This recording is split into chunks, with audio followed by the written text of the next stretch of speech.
तो ये सारे हैं हमारे ब्रांडिंग और मार्केटिंग के अंदर के जितने भी एलिमेंट्स आपको देखने को मिलेंगे। ठीक है। ब्रांडिंग के अगर हम एलिमेंट्स की हम बात करें, ब्रांडिंग के अंदर आते हैं आपके प्रोडक्ट का नाम, आपकी सर्विस का नाम, voice, logo, tagline, expectations, fonts, colours, promises, visual style, personality और रेपुटेशन। ठीक है।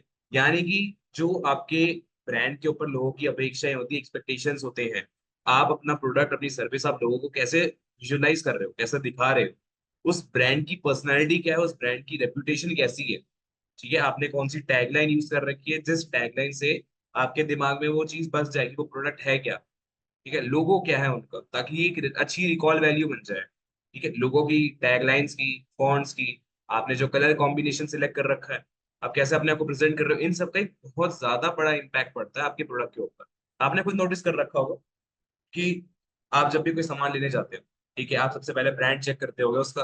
भाई ब्रांड क्या है, कौन से ब्रांड का प्रोडक्ट है, मैं कौन से ब्रांड में से मैं सिलेक्ट करूं। कोई आप लोकल सामान ऐसे ही नहीं उठाते जिसका कोई ब्रांड नहीं होता, बिना कोई ब्रांड का रहता है, उसका कोई ब्रांड की वैल्यू नहीं रहती, ट्रस्ट नहीं रहती, आप वो सामान थोड़ी उठाओगे फिर। जब तक उसकी एक ट्रस्ट या रिकॉग्निशन, रेपुटेशन नहीं होगी, तब तक उससे कोई सामान नहीं खरीदेगा, उसके पास कस्टमर्स ही नहीं आएंगे अच्छे खासे, तो उसको अपनी वैल्यू बढ़ानी पड़ती है। मार्केटिंग की ओर देखें तो मार्केटिंग के अंदर आपकी campaigns, inbound outbound marketing, advertising, offer, channels, promotion, media, sales call, SEO और लीड्स है। ठीक है। ये सारे जो हमारे पॉइंट्स है, ये बेसिकली ये दिखाते हैं कि आप अपने प्रोडक्ट को, अपनी सर्विस को लोगों के पास दिखाते जा रहे हो। इसमें आप कोई इमोशंस पर ध्यान नहीं दे रहे, इसके अंदर आपने कोई सेंटिमेंट्स, आपने अपनी कोई रेपुटेशन पर ध्यान नहीं दिया।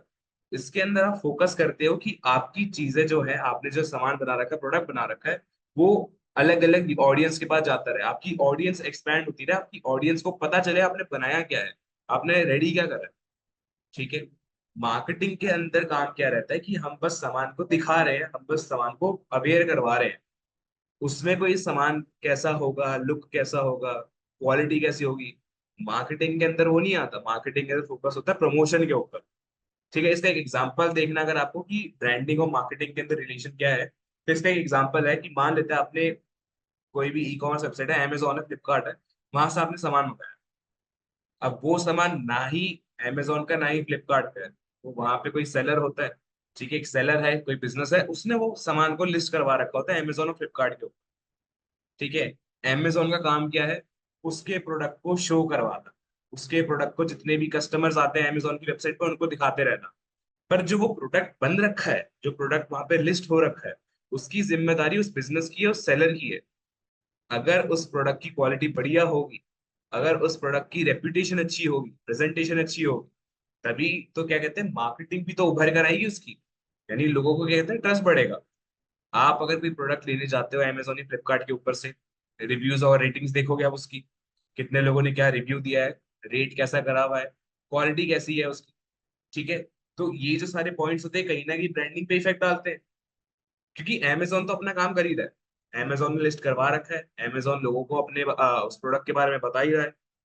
बात एंड में कहाँ आती है, उस ब्रांडिंग के ऊपर, कि भाई वो जो ब्रांड, जो प्रोडक्ट है, अगर उसकी क्वालिटी जो है, पर्सनैलिटी जो है, रेप्यूटेशन जो है, ठीक है, जो लोगो है, अगर वो सब अच्छा नहीं है, तो फिर वो सामान भी लेगा ही नहीं। चाहे आप कितनी भी मार्केटिंग करा दो, चाहे आप एड्स पे हजारों लाखों करोड़ों लगा दो, पर अगर उसकी ब्रांड वैल्यू नहीं है, उसकी कोई रिकॉग्निशन नहीं है, तो उसका कोई फायदा ही नहीं होगा, क्योंकि लोगों को आप पे भरोसा नहीं होगा। लोगों को आप पे भरोसा नहीं, तो उनके ऊपर क्या कहते हैं, आप उनके सामने पैम्पलेट्स ले आओ, उनके सामने बैनर ले आओ, सामान थोड़ी खरीदेंगे। जब तक उनको, वो क्या कहते हैं, उस प्रोडक्ट के साथ एक अटैचमेंट नहीं हो जाती, जब तक वो उस प्रोडक्ट के साथ कनेक्ट नहीं कर लेते, तब तक आपकी सारी मार्केटिंग स्ट्रेटेजी खराब रहेगी।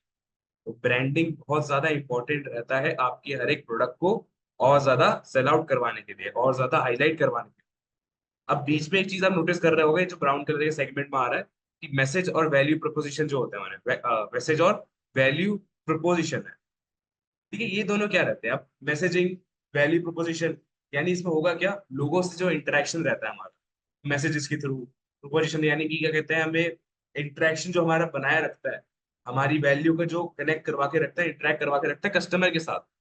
आपका बिजनेस, आपके कस्टमर, आपकी ऑडियंस के साथ कनेक्टेड है, बात कर रहा है उनसे। ठीक है, जुड़ रखे हैं। आप उनसे क्या कहते हो, अपने सेल्स के बारे में, ऑफर्स के बारे में शेयर कर रहे हो। ताकि जो आपका कस्टमर है वो आपके पास खींचा चला है अपने आप। ठीक है। तो मैसेजेस जो होती है वो दोनों का ही एक पार्ट है, मैसेजेस करवाना, वैल्यू को और ज्यादा अपसेल करवाना, ये ब्रांडिंग और मार्केटिंग दोनों के अंदर का एक पार्ट है।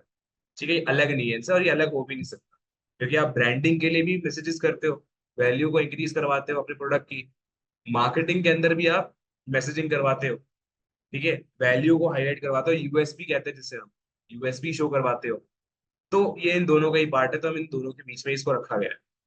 मार्केटिंग के अंदर हमारा मेन क्या होता है, प्रमोशन पर ध्यान देना, ऑफर्स पर ध्यान देना। ठीक है, एडवर्टाइजिंग करवा के हर किसी को उस चीज के बारे में बताना। ब्रांडिंग पर फोकस करा जाता है उस प्रोडक्ट की, उस सर्विस की वैल्यू, उसकी क्वालिटी और उसकी जो प्रेजेंटेशन होगी सबके सामने वो कैसे बनेगी।